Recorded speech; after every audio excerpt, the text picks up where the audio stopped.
Hey, it's Jeff, and I've got a really cool interview for you here with Sean Platt and Johnny B. Truant.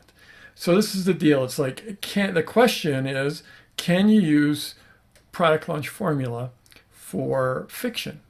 And the answer is probably not. Not the way, the standard PLF. I mean, you're not going to do three videos and a sales video for, a $5 or $6 novel, or even a more expensive, hardcover.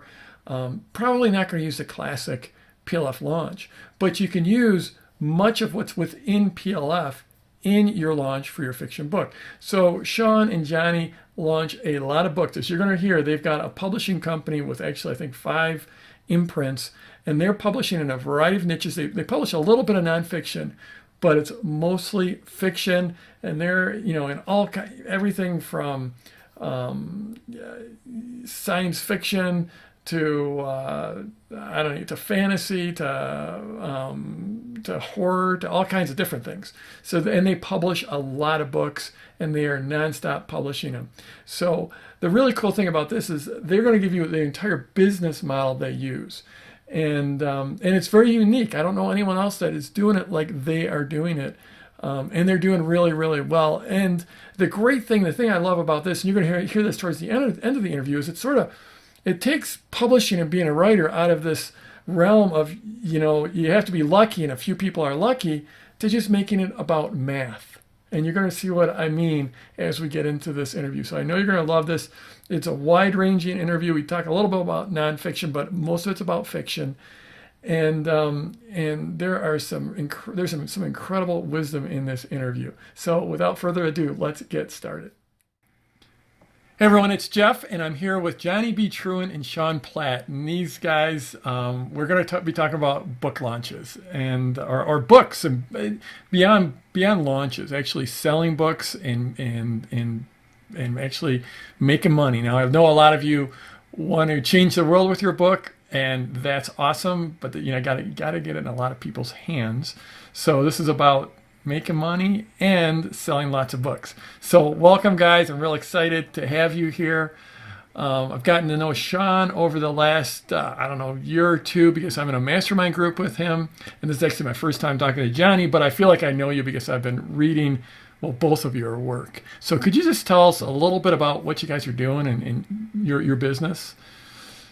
Sean, sure. you Johnny started the should go. business. What? Oh, okay. Look at that. Look how polite we are.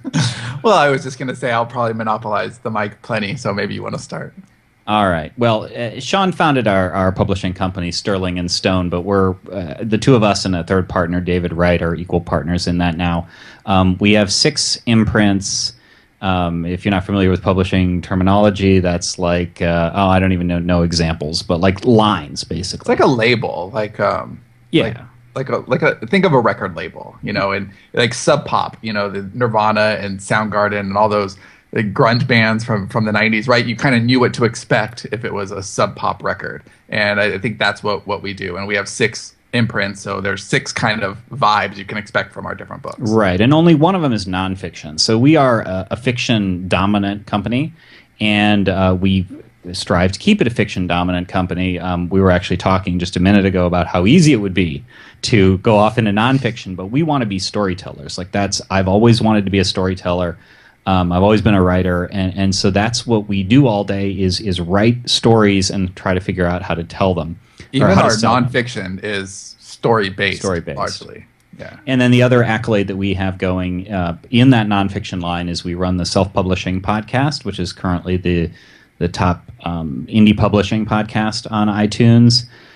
We have another podcast that's just sort of for kicks that falls with one of our comedy line called Better Off Undead, which nobody should ever listen to. No one should ever listen to it. We're terrible people. We're going to be starting another podcast or two in one in fiction and one in nonfiction in 2015. That's the outline, and I'm sure Sean will go into fill in the details I didn't. Like right now? Yeah, what? I'm done. That's good, right? All right, cool. So, our nonfiction line is a lot of fun, and it's basically on the podcast that Johnny was talking about, the self-publishing podcast. it's me and Johnny and Dave, and we get together once a week. And it kind of just started out as an environment for us to talk about what we were doing. It's like a little mastermind that we just record. It was at the time Johnny and I were not writing together. In fact, this is kind of funny because when Johnny kind of talked us into it. Dave and I were overdoing our thing, and at the time we were serializing on Amazon. We were the first, to my knowledge, we were the first people to ever use the words episode and season in regard to serialized ebook fiction. And it was shorthand for the reader to say, hey, you're not getting a piece of a book. It's this different experience. It's more like Lost, but on your Kindle. And so we were pumping out a book a week. Now, a book was 20,000 words at the time, but that was every week. Because what happened is, we were launching these, and we realized, wow, no church meets every other Sunday. We really need to be there every week because we want to be a habit. And so we just every Tuesday, we piggybacked off of that's media day. New DVDs come out Tuesday, new music comes out Tuesday. We want to be a part of that culture. And so every Tuesday we had a new episode out. And we did that until we just couldn't do it anymore. And basically once Dave and I stopped doing that, Johnny and I started writing really, really furiously. And when Johnny joined the podcast, he was the everyman. He's like, I could never write as fast as you guys. Or with another writer. I'm a solo writer it took him 12 years to get his first book done. And so since then, we started writing together in 2013, so just last year. And 2012, Sean. Oh, 2012. Okay, so then, in 2013, we wrote 1.5 million words, wow. Which is a Harry and a Potter series and a half worth of copy. Wow. All fiction. Well, except for Write, Publish, Repeat, which was basically us kind of distilling, what we do and how we do it. Because the podcast, one of the things that people love most about it is that we're three guys talking. We're generally off topic quite a lot. We do get to the point eventually, but we are off topic a lot, and Write, Publish, Repeat wasn't. Even though it's a little more verbose than most nonfiction, for sure. Mm-hmm. It does talk about what we do in a more linear way than the podcast does. So yeah, since then, Johnny and I write a couple million words a year. We have The Smarter Artist, which is Write, Publish, Repeat, the book that we just published like a month ago, Fiction Unboxed. It's all the nonfiction stuff. It's all the nonfiction. And then we've got a horror imprint.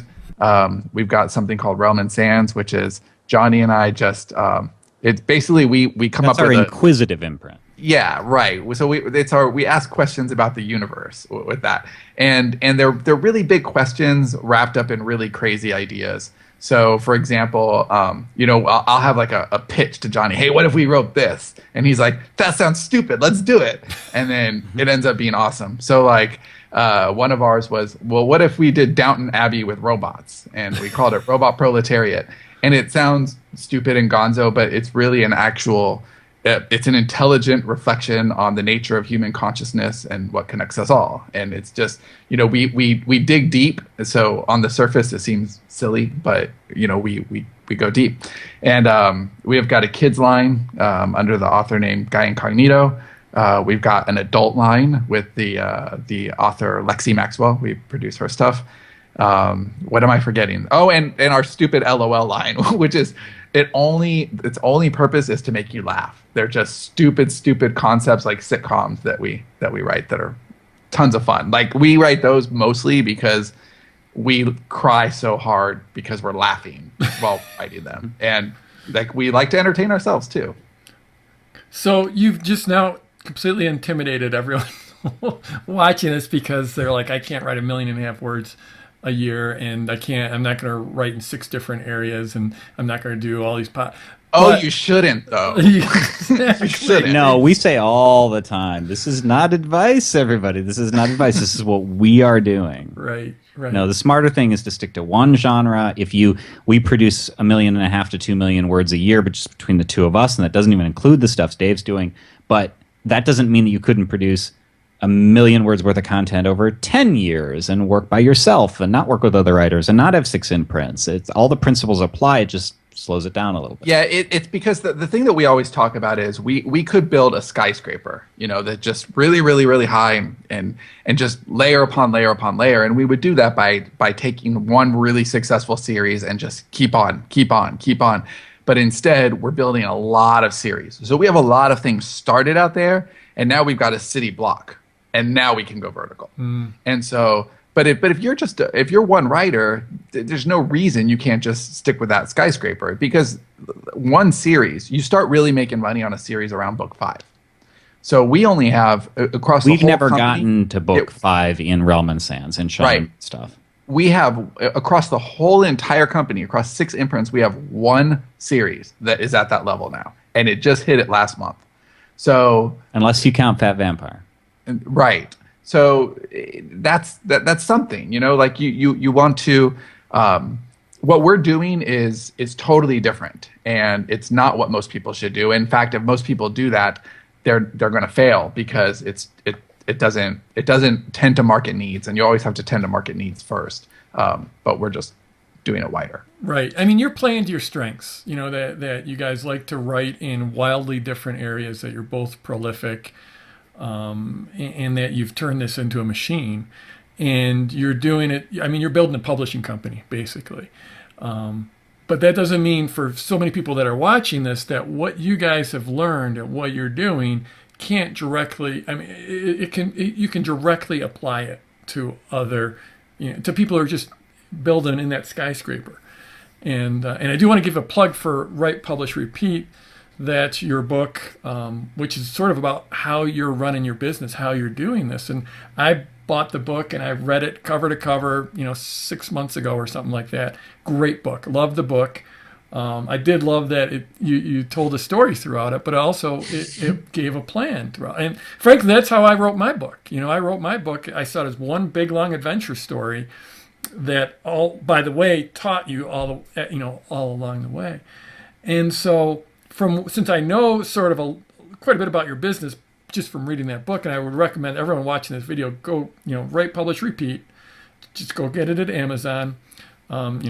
I don't know how much it is, but it's probably, between $7 and $10. $6. There you go. $5.99. $5.99. It's worth the it. audio is awesome, actually. It's read by a friend of ours, Simon Whistler, he's got a very proper English accent, which we don't. And the book is first person from my perspective, so people think that I have that great accent. It's fantastic.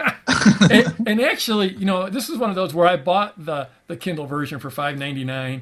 And then, I'm about a chapter and a half into it, and I'm like, screw it. And I bought the physical print version because I want to be able to underline stuff. So you got me twice. But so what I mean, your business model, and this is going to break a few people's hearts that are watching this, but your business model is right in that title. It's write, publish, and then the key piece is repeat. Because no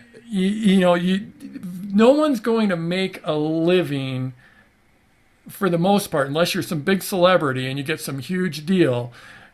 In general, that first book, you're not going to make a living off that first book. It's my opinion, and I think it's your opinion as well. I think it's almost fact, because at this point you could look for, and this is a big premise in the book, that's a lightning strike mentality. And we really take a workman-like approach. That we go to our workshop each day and we sand down the wood and we slowly, you can't be a carpenter and say, okay, I built a table. Like, you have to go and you build furniture every day. That's what you do. That's how you spend your time in your workshop.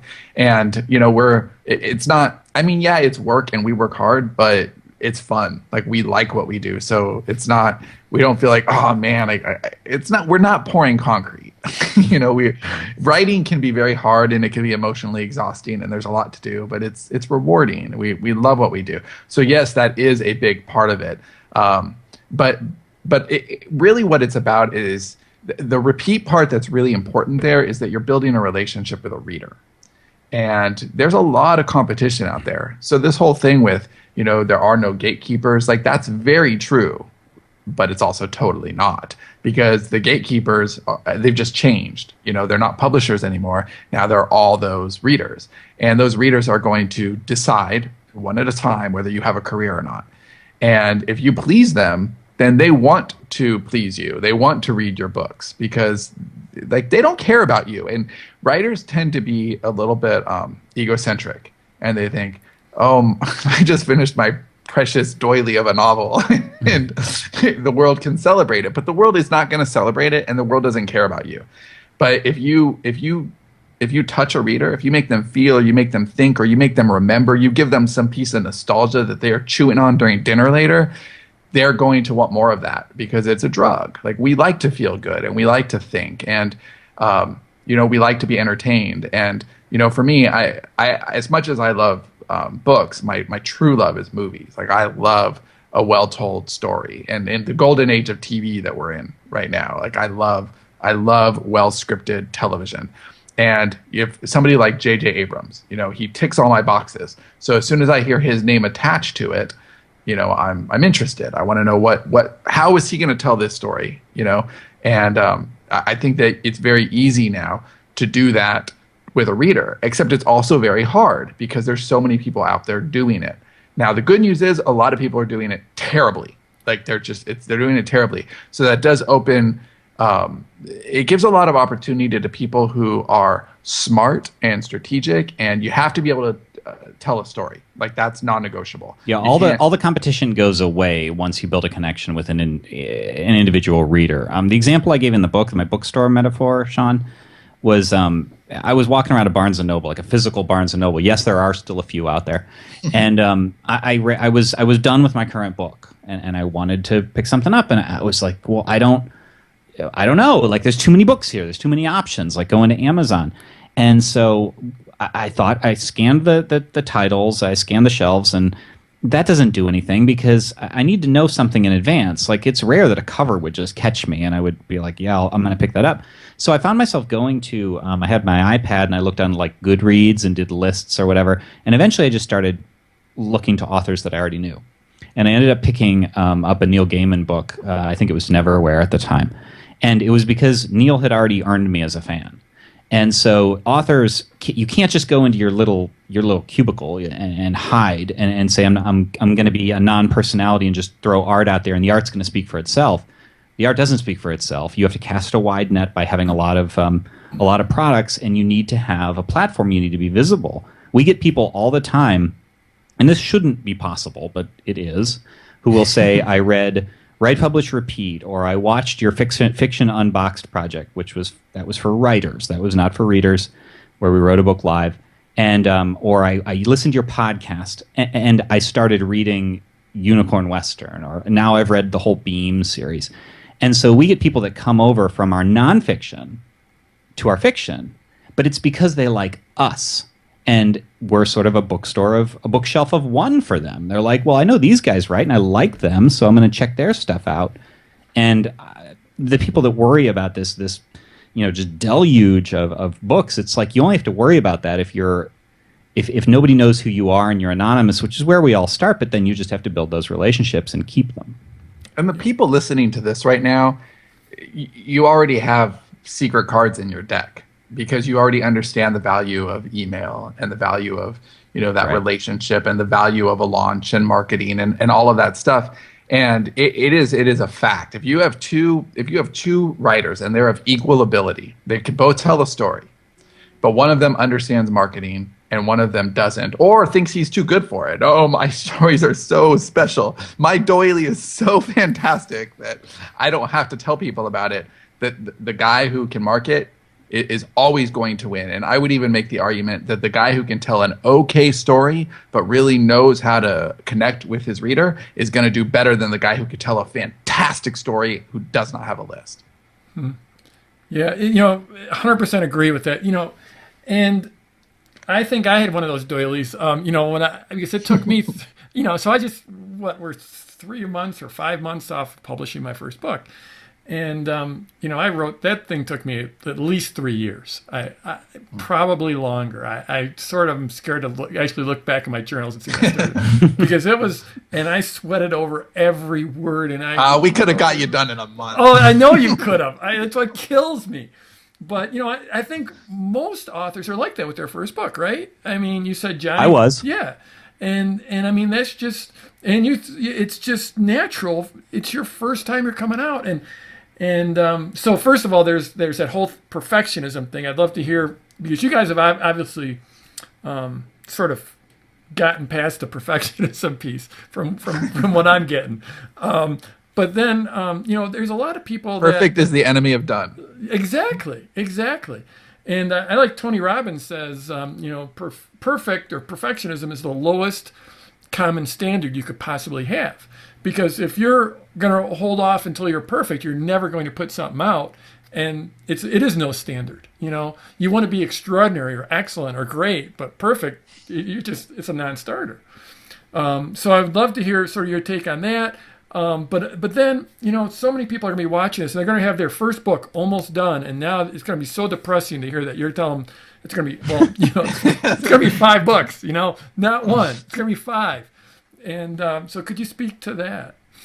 I know it depressed me when I realized that because I just had the one book and it was a behemoth and it took me. Now, I wasn't writing it for 12 years, but I wrote it and it took a long time, and then I revised it like 16 times, and then I put it away, and then I revised it some more, and I sent it off to traditional publishers, and it is a bummer, but unfortunately, no matter how much of a bummer it is a fact.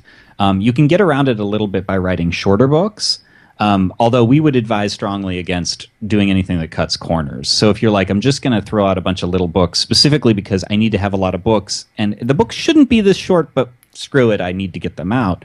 That's a bad idea. The worst thing you can do is leave a reader unsatisfied. But that said, the first series that I started with after that first behemoth was called Fat Vampire, which came out of a joke at Dave's expense on our Better Off Undead podcast, much like some of our other stuff. And it was 30,000 words. And the vampire story is pretty simple. Like, even when you add, the twist that I did. And so that was not hard to tell that complete story and people liked it enough and I liked it enough that I said, okay, well, I want to see what happens next. And so those are short. Sean and my first books together were Unicorn Western, out of another joke at Dave's expense. And those were 25,000 words each, and we wrote 9 of them. Of course, that was kind of a cheat because nobody considers the individual books to be individual books. It's really the big, thick behemoth that Sean's reaching for right now. Right. This is Unicorn Western. That's really the book. Yeah, it's 9 books. Like, we put them out 9 books, but they're not even available individually now, are they, Johnny? Didn't we? Just the first one, which is great. So, yeah. The thing is, you want to take as long as you need to tell a story. But again, it's a long-term thing. If you disappoint that reader because they read your book and they think, yeah, this was good, but it really should have been longer. And yeah, like we're good storytellers. We understand storycraft and we do it all day, every day. And in the Collective Inkwell vertical, which is the horror book, we had a book that came out earlier this year called Crash. And it's a novella. It's not long at all. It was very personal to Dave, and it's a very, very good book. But it's short, and it has 103 reviews as of today, and most of them are very, very favorable. But the bad reviews that we have, they ding the length. They wanted more. They wished it was longer. Now, it wouldn't have really worked as a longer book. It really was the story Dave wanted to tell, and most of our stuff is really long. Like, this wasn't short because we were trying to get a book to market real quick. This was the length the story was supposed to be, but people still didn't like that. And so you really do have to look at your story and think, am I serving the word count appropriately? And if you're not, then you have to, write more. Now, I think this is a little bit different for nonfiction. So I think this is a good time to kind of draw the distinction between fiction and nonfiction, because with fiction, you do need multiple titles for sure. But you're also making your money off the titles themselves. With nonfiction works remarkably well as lead gen. So you're probably not just making your money off of that nonfiction book. It's a business card, right? So it's what's the difference between a speaker who gets $500 and a speaker who gets 10,000? A book, right? Like, that's it. So you need that book because it's a calling card. It proves your authority, and it's absolutely worth getting out there, even if you only have the one book. But that's a different business. Now, if you do have the nonfiction book and it is only your one book, you're absolutely wasting your time if you don't have a proper funnel. You don't have a place for your reader to go when they're done with that book to get something else to get more. I read Launch, right? After, like, he tells me where to go. He tells me to go not just at the end of the book, but all through the book. Hey, you want resources? Go here. Like, that's how you have to use your nonfiction book, because you're not going to have, and you can serialize nonfiction, but it's just not the same. And people are more allegiant to fiction authors than they are to nonfiction authors, because nonfiction, people are going for the answer to a solution. Like, they want to know how to do this one thing, and they want a problem solved. And fiction, they want to be entertained. So they know if you're a nonfiction author and you've solved 30 problems in 30 different books, it's unlikely that somebody has those exact 30 problems. If they are, they need help, probably more help than you can give them. Right. So they're just, there are exceptions to that. Malcolm Gladwell, I'll read anything, right? But he tells great stories. But he's a storyteller, right? So your people are allegiant not to the information, but to the voice, which is what fiction authors have that nonfiction authors don't have. And I think there's a good lesson there. Whether you're telling, even if you're just writing that one nonfiction book, find ways to embed story into it, because that's what people remember. Nobody remembers dry facts. My son remembers dry facts, but he's weird. Like, most people, they remember stories before they remember facts. And so if you personalize it and you are able to be more intimate with your reader through, communicating stories which are more personal to you, then you're going to resonate, they're going to care. And when you have something to sell at the end of that book, then it's going to have more weight to it because you've already opened your heart to them. Yeah, I think of it like in terms of school. If you remember back to school or a seminar or a talk, a speech you've been to, and try to remember it, and almost every single time you're going to remember the story that your fifth grade teacher told, or the story that this speaker told, and maybe you'll remember the point that's attached to it, maybe, but you'll never remember the point. You'll remember the story, and Absolutely. And that's why, even like in my book, it is story after story. And I know there are some people that are like, just the facts. And, they're going to have to labor through the story, because the story is what puts 95%. And so if those 5% just want the facts, they either have to put up with it or they're not my client, so, yeah. So for the person who's built or is going to build that skyscraper, maybe they've got that first book almost done. You're saying, and let's talk fiction, and they're going to build that skyscraper. How does that work? What's like some of the mechanics behind that building of the skyscraper? Yeah, so I want to preface this, because I just Sean said earlier that anybody who's in this audience sort of has a leg up, because you understand marketing, you understand calls to action, you understand product funnels, you understand buying behavior. And I had to laugh, because I remembered that you don't know this, Jeff, but you directly influenced something that we did recently. Because I read Launch too, and I'm reading it, and I'm like, now these are things that a lot of the nuts and bolts Sean and I already know, because we're kind of in the marketing world, and we were there before we were fiction authors. But I'm like, the idea that you have to send a few emails on the last day is kind of like, what? Like, why would we not know that? Like, why are we ignoring this advice? And we had there were 2 times recently that this really came into play. We'd been ignoring our email list because we've been produce, write fiction. And we have a membership program for our fiction, which I have never heard of anybody doing that. It's cheap.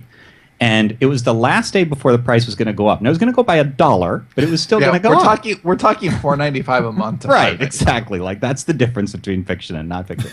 So it's going to go up, and we have known that the price is going to go up for like a month at this point. And a few days before the price is going to go up, I said, Sean, have we even told the list that this exists? And he's like, no, I don't think so, because I thought you had it, and you thought I had it, and we just kind of ignored it.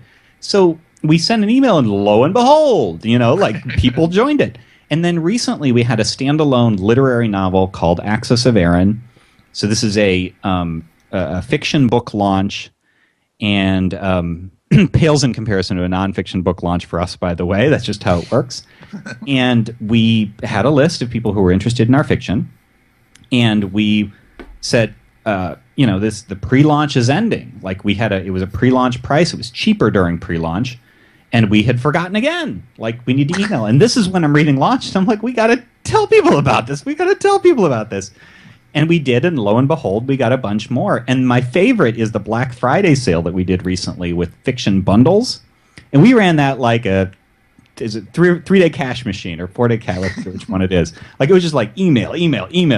And I even tried to talk Sean into, I was like, I know this is a different market, but Jeff says 2 emails on the final day, and that's what I used to do when I was doing nonfiction stuff. Should we? And he's like, no, we can't do that. But yeah, we did pull out. We didn't do 2. We didn't do 2 emails on the last day because we did do 2 sequence back to back, which was awesome. We did a 4-day in a row email sequence for fiction, which I don't know if anyone's ever done that before. I'm gonna guess. No. But if you thought of those 4 emails as a story arc, where you were telling a story over those 4 emails, no one's going to complain. Which we so did. They were funny. Yeah, they were funny. A lot of people are, I just wanted to read these because they made me laugh, so thank you. We got people thanking us for the emails. And when we sent the second round, we sent it to a different list, and they happened to butt up to one another. So it was like Thursday or Wednesday through Sunday, we ran the fiction bundle sale. And then Monday through Wednesday was like the end period for our Fiction Unboxed nonfiction book. And we're like, well, I guess we have to run it those 3 days. So the first email apologizes if people were on the other list. We said, I know you just got 4 days of email from us. You're going to get 3 more if you're on both lists. And there were people that replied and said to the second series, and they said, well, I wasn't on that first list. I missed out. Are you kidding me? Like, you need to put me on that other list because I missed the bundles. And people are so reluctant about that. Like, the fiction authors in our audience are like, oh, I don't know, I'm gonna bug people, and I'm supposed to tie my books together with call to actions and have a loss leader that leads up into an upsell, and they just kind of like, oh, isn't that being a sellout in some way? And the answer is no. That's kind of how you sell fiction, the same as nonfiction. It's just a different environment. And presumably, if your readers enjoy your writing, then they're going to enjoy it in email just as well if you're writing a well-crafted email. Yeah, I think that the key is to get in front of it. Like we knew, okay, we may be annoying you, but we're going to entertain you, right? So and we did get a couple unsubscribes and a couple of people, but the ratio was nuts. But the ratio was crazy good, and I am never bothered by an unsubscribe, and you shouldn't be either, because those people are not your customers. They're not your readers. If somebody is complaining to you that you're emailing them and they signed up to hear from you when you had something to say, then you need to get them off your list, because all they're doing is taking up space. And you want to talk to people who want to hear from you. Like, that's marketing at its most elegant. You're just simply taking stuff and marrying it to the people who most want it and will most benefit from it. Yep. Yeah. I mean, maybe I don't think it's probably any different in the fiction, but I think of marketing as good marketing attracts the right people and repels the right people. Yes, I totally agree. We didn't actually answer your question, I'm realizing, though. It's changed a little bit. Our best example used to be Unicorn Western, but we've changed it a little bit as we've recognized, okay, that's not really 9 books, that really is 1 book. But when we thought of them as 9 books, so just go back in time and pretend that you have a series of 9 legitimate books that aren't really just 1 book in most people's minds. What we had was, so this is the idea of the person who wants to build this skyscraper, who's going to keep writing a series over and over again. So Unicorn Western is a fantasy Western mashup. It's surprisingly deep and thoughtful. It's not as slapstick as you'd think, especially once you get past the first book or 2. There are funny moments, but whatever. And as we continued writing these, we did, the first one is free. The second book used to be $2.99, which is on the low end of what most fiction authors would charge because it was a short book.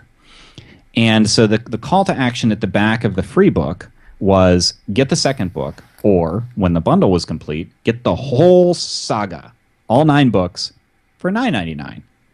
And then the second book would say, okay, do you want to get the third, or do you want to go ahead and get the saga? Now, after about the 4th or 5th book, we stopped talking about the saga because then you're just going to annoy people. Right. Like, well, I've already bought 5, and now I'm going to buy the saga. Yeah. But that's the way you do it. Is you say you write a series, you respond to reader interests. I imagine that Collective Inkwell with Yesterday's Gone, you guys probably added more Mauricio when people started loving Mauricio. Oh yeah, it became the Mauricio show. And so you're giving the people what they want, just like with nonfiction. And it's the same as with anything. It's we believe in a loss leader, a permanently free book in this case, where we're trying to get people interested, sort of whet their appetites. Zero friction. And if I use the example of Angry Birds for this, which is nonfiction gaming, but whatever, it's still entertainment. We have a ton of like we went through an Angry Birds phase in this house. Like both of my kids bought the plushes, and they had an Angry Birds cake, and we bought all the games. And it all happened because I downloaded the free one. And if that first thing had been 99 cents, like it's $1, but I wasn't that interested. I was interested to the tune of I'll try it because it's free, but I'm not going to spend $1. And so that's our philosophy. Try Unicorn Western 1 free. Try Beam Episode 1 free, and then upgrade to the season if you want. That sort of thing. And then you just keep building that vertical. And you will get the worst reviews on your free stuff. Right. And it's just because people, they have no respect for it because they didn't pay for it. They downloaded it. They weren't ideally targeted to it anyway. They weren't inclined to like a Western with unicorns, right? So they downloaded it, and they'll let the talking unicorn, right? Who's so sarcastic. They'll let the buyer beware, and you just have to know that, But once people get past that, and they're actually, if they like it enough to pay for the next one, then your reviews go way, way up. So for example, I don't know what our actual average is. I think it's around 4 stars, 4.1, something like that for Unicorn Western 1. But our average for Unicorn Western Full Saga is 4.9 out of 5 stars. Wow. So like virtually everyone who reads that book loves it. But yeah, your loss leader functions as sort of a pool skimmer that scrapes all the crap off the top. Like purifies your reviews. If we just had the saga, even if we sold just as many, our reviews would not be nearly as good. Like it's nice. They stop at 1, those people who didn't like it. Right. So what are the mechanics of so the first volume is free. Is that free on Amazon, or how are you giving that away? Well, when Johnny says free, he means perma-free. So our first title is ideally perma-free. Now, there's a way to get free on Amazon, but we don't like it. And temporarily free. Yeah, temporarily free, and that's KDP Select.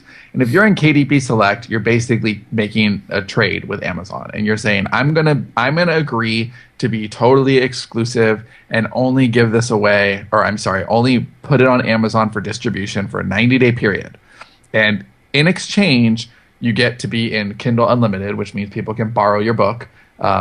You also get 5 days that you can make the book free, or make it 99 cents, and they'll put it on like a countdown timer. You can run a sale.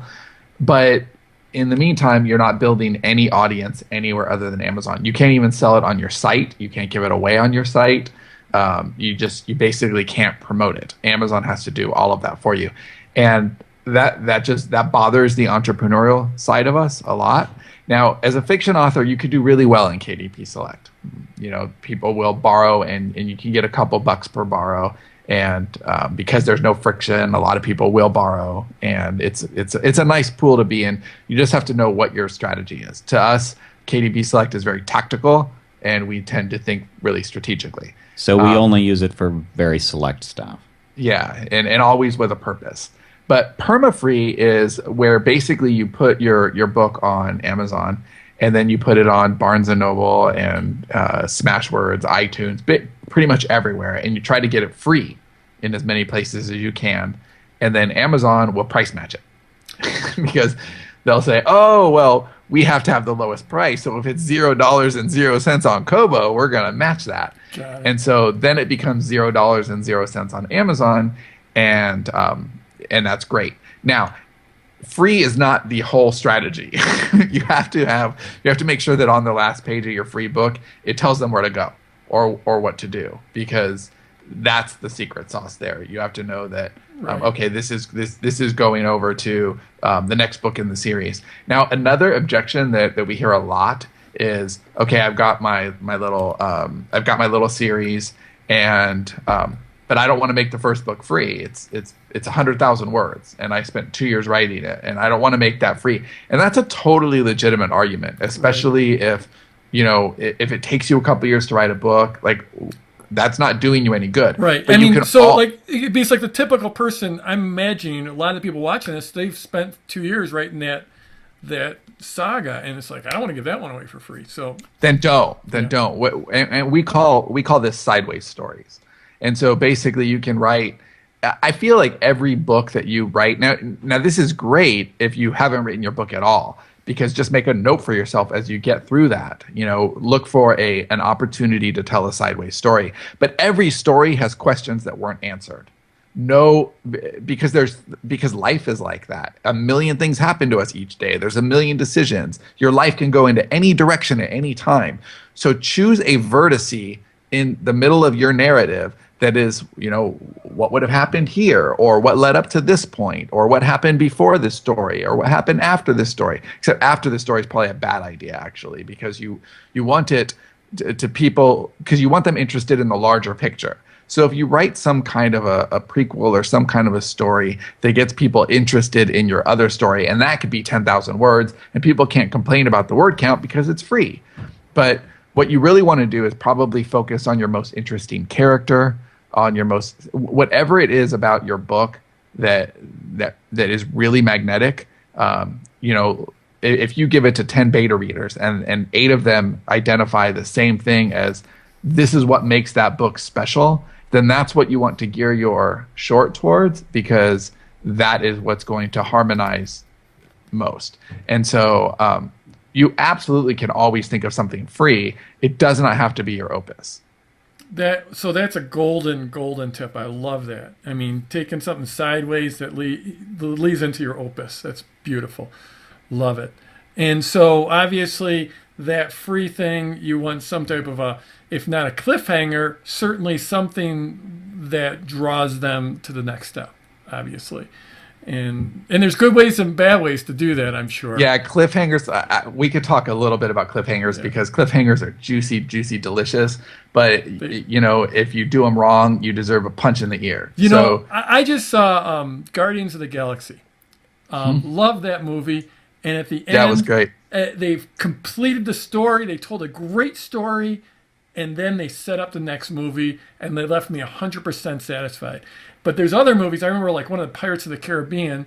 They just cut it right in the middle of the story and said, "Wait another year." Tell the Dream Engine. Yeah, story. I was just thinking of the Dream Engine story. I was so torqued off at that. I'm like, oh. Yeah. So we did this experiment. I have to give you a little bit of lead up before I give you the cliffhanger story. So we did a project called Fiction Unboxed. We crowdsourced it on Kickstarter, and we said, who wants to watch us write a book, and who wants to see every little detail? That's what the Fiction Unboxed book is about, basically. Who wants to watch every detail of us writing? And so we had a 30-day ticking clock to write a 100,000-word novel. Not just write, polish, publish, edit, whatever. Sean's looking for it too, and he doesn't have it. And so we're writing this, and we're down to the wire, and it's my last day of writing, and it's just like, oh, we're gonna make it, and it's gonna be tough to finish off the polish. I have to go through it a whole other time, but we're gonna make it. We're gonna make it.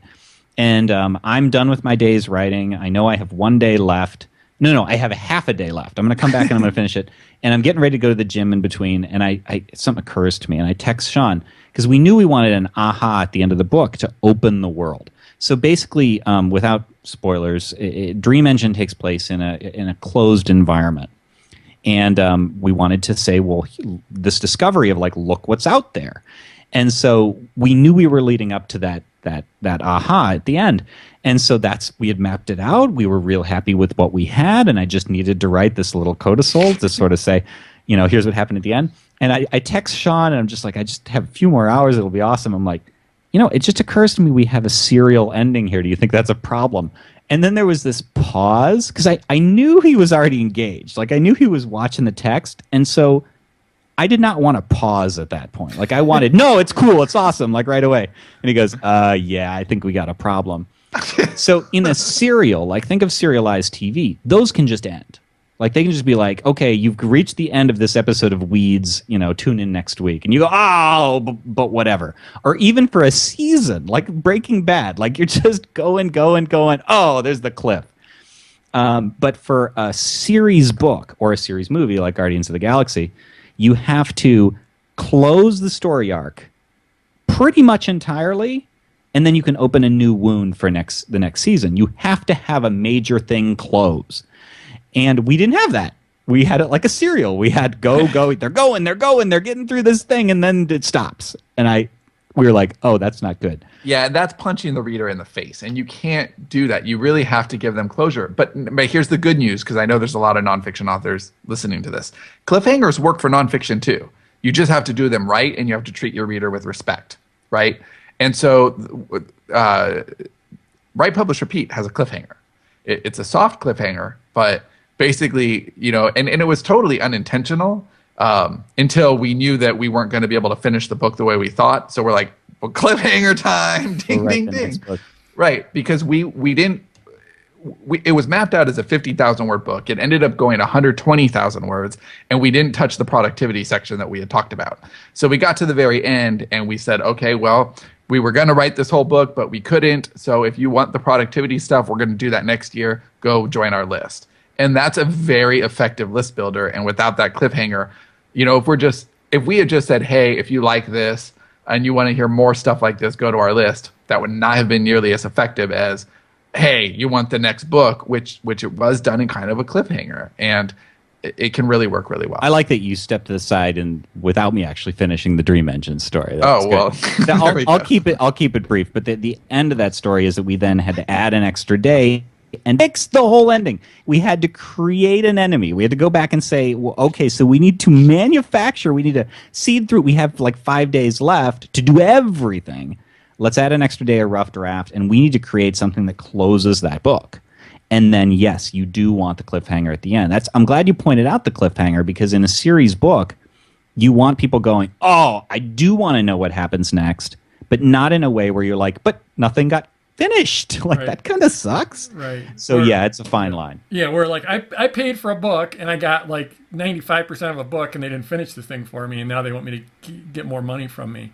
But yeah, the worst thing the worst thing you can do is disappoint a reader. It's the worst thing because they'll stop right there. And worse, they'll leave a bad review. They won't tell their friends about you, and if they do, they won't have nice things to say. Right. They're like, don't buy this. It's not a complete.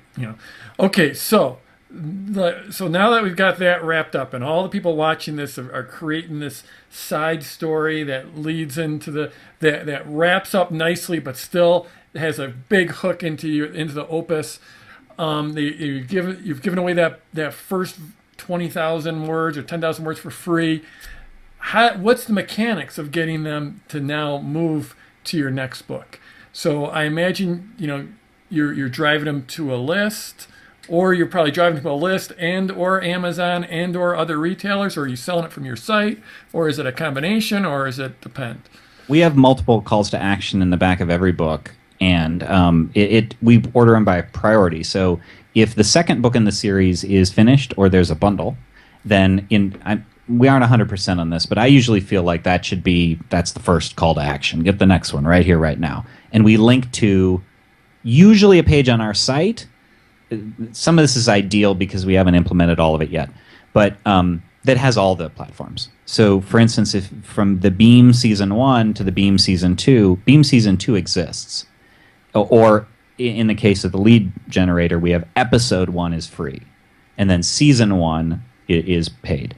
So we would send people from a link in the back of episode 1, say, do you want to see what happens next? Get the full season, and it would go to a page on sterlingandstone.net, our site, which then has buttons to Amazon, Kobo, Barnes & Noble, rather than just saying, we used to link to every individual platform, and it was a nightmare. And those links, 20 years from now, they'll be broken.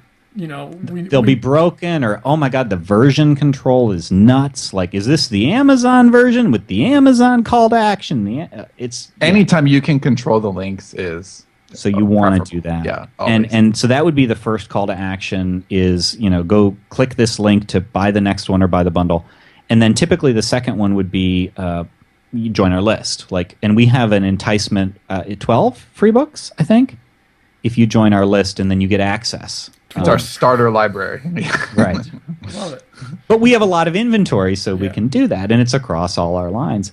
And we have, I don't want to go into a lot of detail on this, but the way our site is structured, the people who are on that list, who are members of the site, which is free, that's just joining our list, have access to things that other people don't. Like, they just do for free. So it's a good enticement.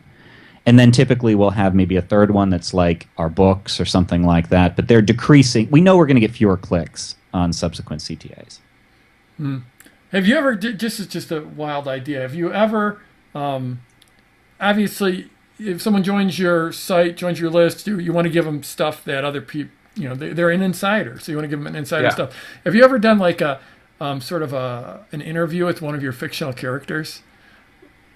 Yeah, we did once. I just thought that might be a fun thing to do. We did a written one. Yeah, well, obviously. I think it would we did a Q&A with him, but there weren't a lot of questions for him. Yeah, we wrote a fake nonfiction book in Malcolm Gladwell's voice, kind of, from a fictional author named Sterling Gibson in the year 2097. And because we have this book called The Beam, which talks about like a future internet. Yeah. And so he wrote a nonfiction book called Plugged, How the Beam and Hyperconnectivity Change the Way We Think. Cool. And so then you did a Q&A with him. Yeah, that'd be a good bonus to give. A Q&A with a fictional character. Right. Love it. So, okay, so you're at the end of the free book, you're driving them to your site, then you're giving them a great an offer. An offer, 12 books for free. Obviously, for a lot of people watching this, they're not going to have 12 books, but come up with something else.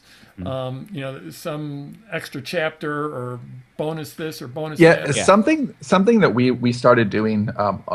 It's pretty much going forward. We'll do it for all of our books, but it's what we refer to as DVD extras, and it's all the stuff that if you're a fan of the book, you're going to like this stuff. So it's a way to take. You don't care about the people who didn't like your book. Right, you're not trying to talk them into liking it.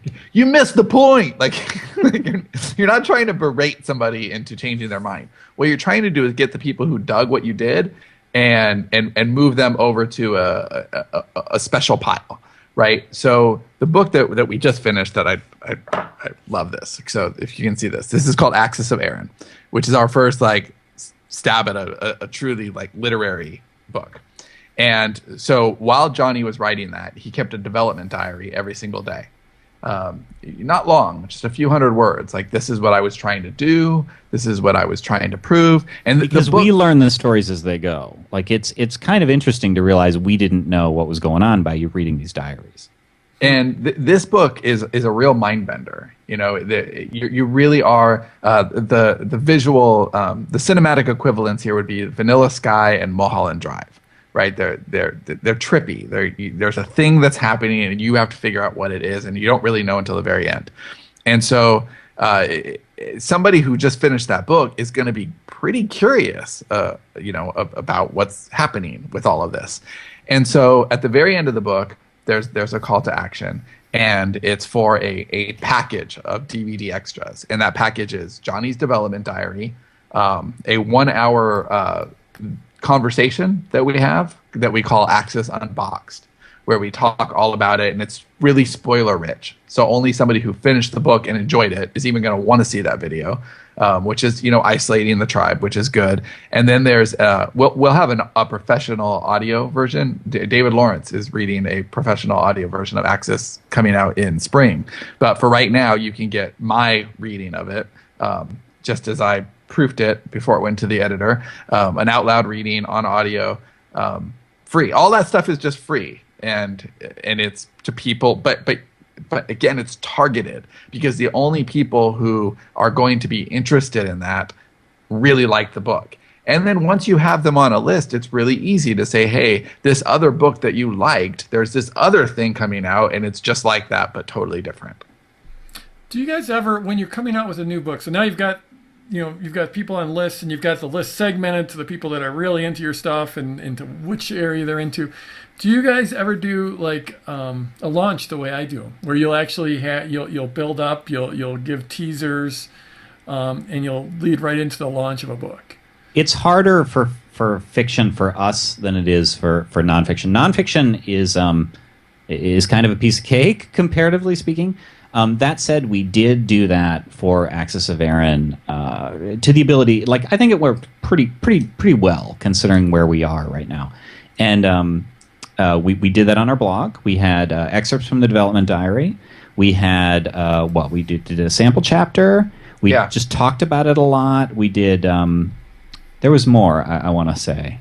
Well, the difference is, yes, we did, and we'll get better at it going forward for sure. But it's a harder nut to crack because you don't have the same kind of engagement where with a nonfiction launch, you have people asking questions, that you can directly respond to and that help you pivot and help you realize what you want to say next. With a fiction thing, the story's already told. You have to protect the spoilers. There's just it's a different beast. It's more like a hype. Like that's really more what that is. Yeah. So I feel like with every new book, we're going to continue to refine the launch process, and we'll get better and better at it.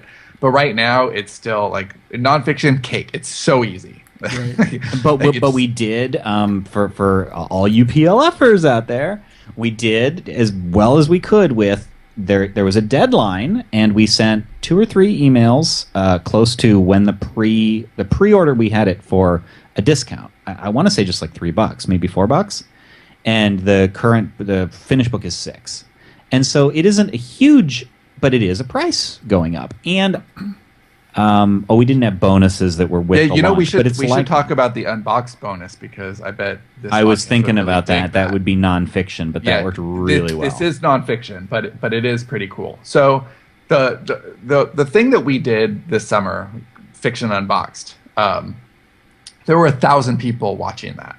And one of the rewards that we were going to give on Kickstarter was the transcripts for all of this stuff. And they're available now. The whole thing, there's 24 hours of video, and it's available for sale as a thing. But we didn't think that the transcripts for that were the worst idea ever. Nobody would ever want to read those transcripts. Yeah, there's 350,000 words worth of transcripts, and who wants to read that? And how can you possibly suss out the best information? Going off track and making jokes and being our colorful selves. It's just not be interesting. So we decided that even though we had already fulfilled our promise, we wanted to make a new promise that was better, which was we're actually going to distill this because the actual Fiction Unboxed book is 60,000 words. And it's a narrative, it's a story. It's will they get this done in time? And it's a hero's journey. Much a story. It's very much a story. Great takeaways. So it's exactly what we've been preaching, which is nonfiction should have narrative to it, but it should also have great takeaways. And that's what Fiction Unboxed is. It's a worthy sequel to Write, Publish, Repeat. But the problem was we couldn't launch it like Write, Publish, Repeat because the audience who most wanted it, we were already going to give it to them for free. Because we thought it would suck to give them the transcripts and say, oh, but if you want the good version, you have to pay for it. Because we don't want to piss readers off. We want to be cool. And so we decided, okay, we're just going to go ahead and give them this as an extra freebie bonus. But the problem with that is that how you get traction on Amazon is that you get into hot new releases and you get into also bots. And if we're just giving it away, then we don't get into any of those lists. So even at a pre-launch price of $2.99, it would kind of suck to go to our list and say, hey, that thing that we just gave you for free, would you be awesome and buy it again for $2.99? Right. Yes, some of our people would do that because they're that awesome. But most of them wouldn't, and we'd be jerks for asking. So we had to come up with some kind of a cookie, like a really good cookie that made it worth their while. So we decided to do something called the Write, Publish, Repeat Conversations series. And This is available on Udemy, and we recorded it. It's 30 videos, and it's a year after Write Publish Repeat, and we figured, okay, we'll talk about all the points in Write Publish Repeat, but elaborate. And it's 30 like videos. Updating. It's like what we learned since too. Right. So it's 30 videos, and we're going to charge $49 for it, and that makes the perfect bonus. So for $2.99 you get during the pre-launch. Only during the pre-launch. And the way we pulled this off is really, really simple. It's really elegant. It's a great solution, and I think anyone listening to this could do it. So on the very last page of the Fiction Unboxed book, it said, "Thank you for being an early bird and buying this during the pre-order. Here's your free link." And it links to the free version of the course on Udemy. So they didn't have to pay the $49. And then as soon as it went live, the book rose in price from $2.99 to $4.99, and we removed the link. So only the pre-order version has that link to the back, and then after that it disappears. And it's really cool because we managed to get most of those 1,000 people to buy the book for $2.99, and then therefore Amazon's like, hey, because that's the beauty of Amazon, is that if they know your book is selling and that people like it, they'll start promoting it for you. And again, that's easy to do with fiction, much harder to do with, or sorry, other way around, much harder to do with. So fiction. we had bonuses going away, we had a price increase, and we had a hard deadline, and so that was that 3 email series that we needed to shoehorn in right after the 4 email series. So and none of it was artificial, right? Too, right? Which is a big point in launch, which needs to be underscored. Is you can't ever have artificial scarcity, because then your readers hate you. Right. No, it's classic. I love it. Yeah. So you just mentioned, I think we actually sort of just talked about it, but you had just mentioned in passing, and I want to respect your time because we're pretty much right at time here. But Sean, you just had mentioned, well, nonfiction, that's cake. So I mean, we've mostly been talking about fiction, but nonfiction. I just would love to hear your take on launching a nonfiction book. Nonfiction is also keyword driven. So I'm just taking a stab at this. Like I'd have to look, but for Write, Publish, Repeat, it might be self-publishing, and it's standard SEO sorts of rules. Like you can plug those into Amazon, you can put them in the right categories because people are looking for a solution. We launched Write, Publish, Repeat and Fiction Unboxed differently. We launched fiction. We launched Write, Publish, Repeat better, but I think we burned a lot of we used up a lot of social capital. So we have a lot of friends who have audiences who would like those books. Now, what's different with a book we launched it at $3. So it's a $3 Amazon book, $2.99. Write, Publish, Repeat at launch, $2.99. Now, Amazon's affiliate program is like 6%. So saying, hey, do you want to be an affiliate for Write, Publish, Repeat? Make 18 cents. Right. I mean, there was one, marketing-minded guy who did that, but he did it for the tracking. Like, he just wanted to know how his list converted. So we were calling in favors, basically. We were like, hey, would you be nice? Or nice to your audience, because they might like this. But we made a list, and we said, who can we contact? And we tried to provide bonuses. We tried to say, we'll give something to your audience. And we did a whole guest posting, assault. We were everywhere. It was exhausting. Yeah. We did. We took excerpts from the book. We tried to get on industry blogs.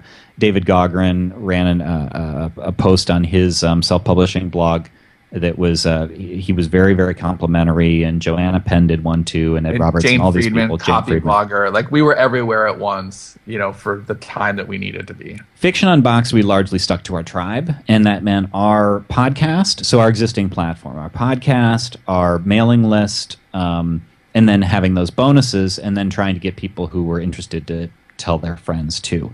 The other thing too, with it's not really a launch, it's kind of a below the whatever launch is Write, Publish, Repeat is in a series called The Smarter Artist, and it's book 1, and Fiction Unboxed is book 2 in The Smarter Artist. And Amazon will let people know that you have a new book in a series, and so Amazon has done just some covert marketing for us too. Hey, there's a new book. So it was a much, much softer launch, but we did still try to spread the word as much as possible. Try to be as close to annoying without hopefully being too annoying, telling people about it. But because of the way it's structured, it's not like we could, hey, do you want to mail for us again and do us another favor and burn your list? Right. Cool. Okay, well, thanks so much, guys. How about last words of wisdom, especially for our fiction writers that have now learned all these marketing chops, and they want to rock the world with their work. I would say just you're not making a doily. That first draft it really is about speed. You can edit and revise and make it better later. My basic formula is let's say you're going to go through this 3 times, you want to say it, say what you mean, and then say it well. And those are different steps. And the longer you take on that first draft, the more you are self-editing and inhibiting your natural voice. The faster you can get it out, the truer it's going to be to who you are and what you really have to say. And you can refine that later. But really, I firmly believe that for a fiction story, the faster you get that first draft out, the better it's going to be in revision later. And my advice, my words of wisdom are, I've gotten some people saying this is really demoralizing advice, and some people telling me that this is really heartening advice. Okay, so we'll just see how you take it. And it's that if you're in fiction to make money, you better love fiction for its own sake. But there was a Kindle Gold Rush period, and it is over, and it never had any legs to begin with. It is not a sustainable model. You will almost certainly not get rich quick, or even a parody of quick in fiction. Like, it is a long haul. It is very hard. And you have to really, really work, and you still are going to have periods where it's tough. Now, that said, for me, that's actually, like, I like that realism because this is just about math at this point. Like, self-publishing means you publish one book, and even if that book makes you $5 a month, now, hopefully it does better than that, but even if it does, like, I think we all know math well enough to know that if you add up enough fives, you get to a living, right? And it didn't used to be that way. It would be nothing. Your book is denied. Mid-list titles can now be published because you do it. And so if you keep at it long enough, you will succeed if you produce enough stuff and you keep at it. But it is a long road. Yeah, it's a beautiful articulation of the long tail. And I think that a lot of writers that they look at it at publishing their book as that's the finish line, right? Like, oh my, I'm done. I'm done. I don't have to do anything more. And it's a process, not an event. You have to, when you're done, that's great. Go do another one. And that's. But if the idea of that pains you, then it's probably not for you anyway, because you're not truly loving the writing of the fiction. The repeat part shouldn't be painful. It should be exciting. Right. That's what I love so much about your book, and really your message. It is so empowering, because back in the not too distant future or past, it came down to, there was a lot of luck. It was the looking for the moonshot. It was like, it was you didn't know. But here, the way the world's working now is if you're willing to put in the work and keep on putting in the work, you're going to get your book out there, and it will get readers, and you will be read, and you'll start to make money, and it will grow over time. And it is math now, and I love that. I actually watched it for the second time. Did you guys ever see Searching for Sugar Man? I have not.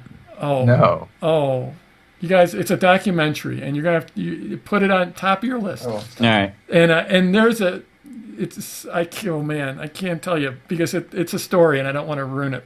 Searching for Sugarman, but it was about a musician who just incredibly talented, but for whatever reason, his work just never went anywhere.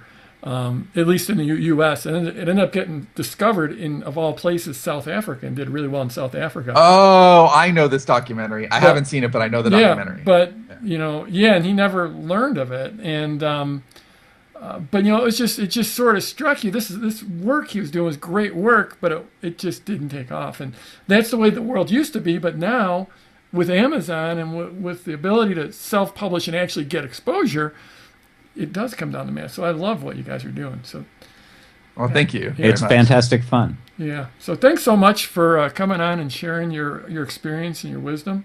Really enjoyed it. I know it's going to help a lot of people. Oh, our We love to pleasure. talk about it. Cool. Fantastic. Yeah.